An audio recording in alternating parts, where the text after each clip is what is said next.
Assalamu alaikum dears, we are reading an adventurous story Nicobobinus. That is basically a novel, and in our book we have its two introductory chapters. Well, we have read first chapter and we left the reading yesterday where Nicobobinus was caught by the men in the garden. And Rosie is far above the wall, standing there and watching Nicobobinus, who is going to face troubles. Let's move towards chapter 2 of the story and see what is being happened with Nicobobinus. So Nicobobinus ran as fast as he could across the lawn, down the path, round a hedge. Hedge mean sort of bush or a fence, and into a little shed. Shed mean a small room. He ran and entered in a small room and bolted the door mean and shut the door and or locked the door. Open up, cried the man, and the hinges creaked. Hinge is basically a joint of the door, and creaked is sort of sound, a harsh sound, and the door shook as he banged it with his fist. Mean as the men were striking the door forcefully. That door's not going to last long, thought Nicobobinus to himself, and he dragged a large old stone roller up against it. Mean he pulled along a large stone against the door. Open this door at once, would you hear? The man was shouting, but Nicobobinus didn't hear anything at all.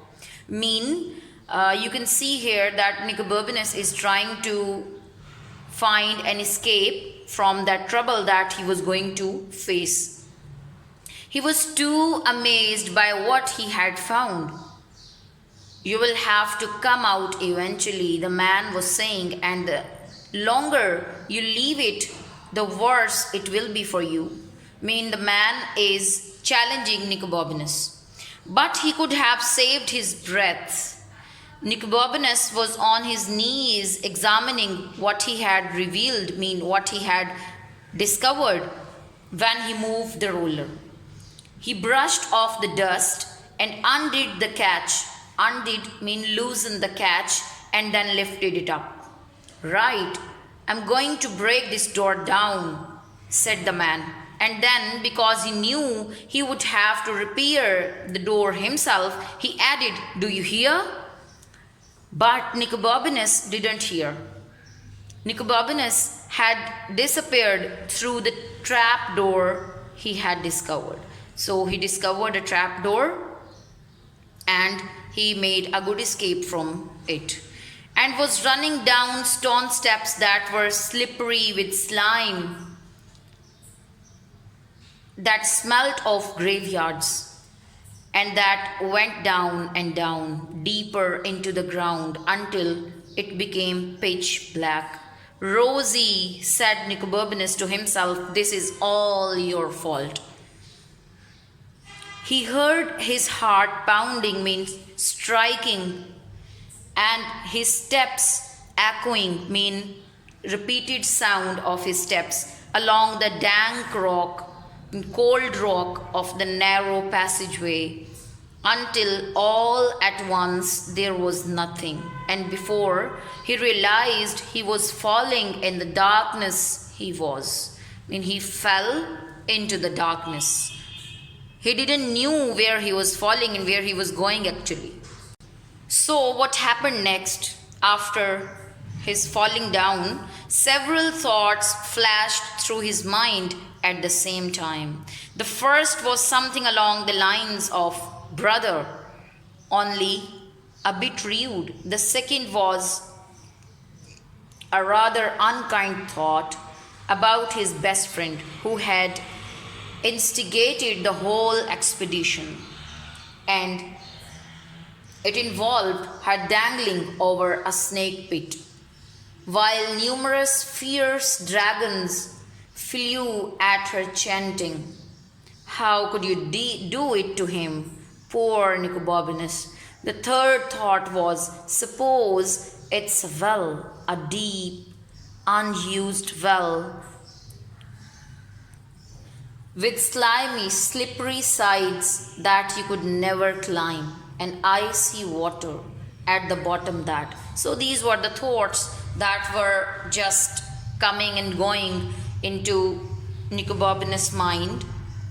At this point, he discovered it was not a well. He made this discovery very suddenly and very painfully. "Oof," said Nicobobinus, and he lay there in the pitch blackness, with not a single breath left in his body. For what seemed like the whole winter, but was probably only a few seconds, he came to himself. In fact, just as a stone hit him on the head. "Oh," said Nicobobinus again, and then realized he could hear footsteps high above him. "Stop, sir," he called out, but the footsteps kept on coming down.